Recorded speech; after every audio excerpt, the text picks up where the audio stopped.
Greetings, pastors, team members, believers. Thank you for being at our God and Country rally this evening. I pray that God blesses everything that is said and done in a great way. God has been so good to us. Think about it. You and I, most of us, have a home that has a spouse, that has children. All of that, a gift from the Lord.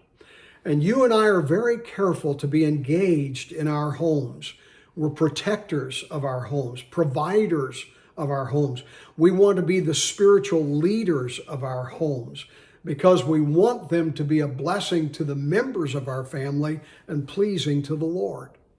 Not only has God gifted us with a home, God has given us wonderful churches to be members of. God is so good in meeting the spiritual need that we have of fellowship with other believers in our churches, but also in giving us an avenue for the great purpose of evangelism. And I know that as a pastor, if you're a pastor, I speak my heart and yours as well, that we want to be so careful being engaged in teaching right doctrine, being engaged in encouraging the believers, being engaged in evangelizing this lost world, because we want our churches to be pleasing to the Lord and of great benefit to the members of that church and to the communities in which they're in. But you and I must also recognize that God has given us a third institution. He has given us a government. He has given us a nation. He has blessed us to be members, citizens of the United States of America.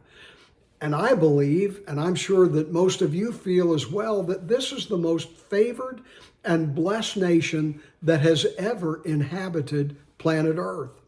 You and I have a responsibility to our nation, a stewardship to our nation.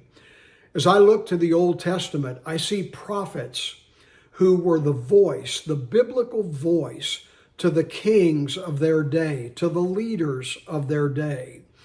I see patriots in the history of our country who were the conscience of this nation early on, paying a great price to give us the nation that we have today.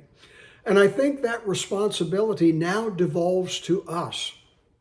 We cannot impose our will upon our country, but we certainly ought to be engaged and be the conscience of biblical values, biblical perspectives to our leaders, to our communities. And we certainly should be engaged in the process of impacting our government through our voting and through our encouraging others to do so. Let's be wise stewards in our homes. Let's be wise stewards of our churches, and let's be wise stewards. Let's be engaged in the process of reaching our government with a biblical perspective. God bless.